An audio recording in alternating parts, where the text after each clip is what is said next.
All right, so we all want to make a good impression at work at all times. But when do we know when we can say no? Here to help us learn how is Peggy Chamoun from Bayt.com. Welcome back to the show, Peggy. Thank you. All right, so saying no sounds a lot easier than it actually is. What are the kind of scenarios where you'd find yourself in that you should actually probably say no to? Okay. First, let me just tell you that a recent Bayt motivation poll survey that we did shows that 57% of Middle East professionals actually are pressured and stressed out because of work overload. And most of professionals, so they say yes when they want to say no. Right, been there, done that.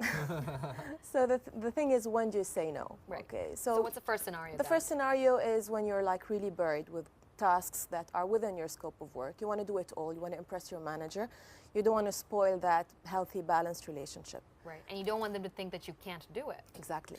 So How would you deal with that then? you would actually be very pragmatic and very rational about it and state why you want to prioritize and do one thing before the other. And your manager will understand at the end of the day. And what about Okay. taking on tasks that are not within your scope? So it's not something you could do, and you Right. know, do you Perfect, always yeah. say no in that situation? Perfect question. Again, 32% of professionals in the Middle East out of that poll stated that they feel motivated when they get tasks outside their scope of work. Yet, this doesn't mean if you're an accountant, you should take the blog of the companies and just handle that project. Or if you're a graphic designer, you should do the Right. filing of employees' applications. So you should also decide how far is this from your scope of work and how much you can benefit out of it and how much you have time left for your current tasks. So just so you can manage expectations as well Exactly. on both sides, right? Exactly. Now what happens, and this happens quite a bit, quite to be honest, when you get a deadline that you think is just unreasonable? Great, yeah. So that's a perfect scenario. Task 1, very urgent, please do it today. Or Task yesterday? 2, do it yesterday. Task 3 and 4 are thrown on your plate, and please do all today. Right. And you still want to do it all, right? Because you want to sparkle and you want to show that you're motivated and you want to show efficiency.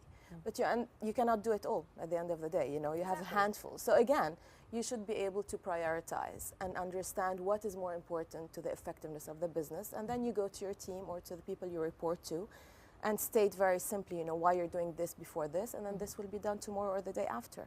Well, Peggy, thank you very much. It's always a pleasure to have you here. We learn so much from you every single week. Some That's great. great tips over there. Gonna start Thank saying you no. so much.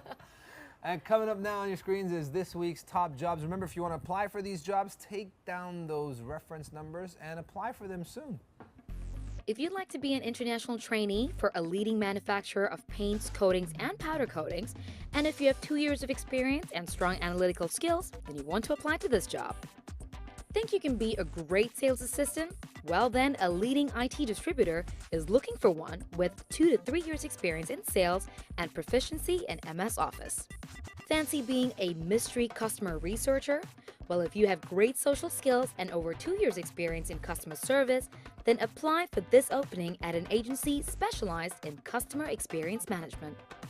The Middle East #1 job site needs a relationship manager. It's okay if you have little experience, but if you have a strong command of English, presentation, and sales skills, then you can apply to this top job. Are you a field service technician with a degree in electrical engineering with over a year's experience? Then apply to this opening with a world leader in energy, industry, and healthcare.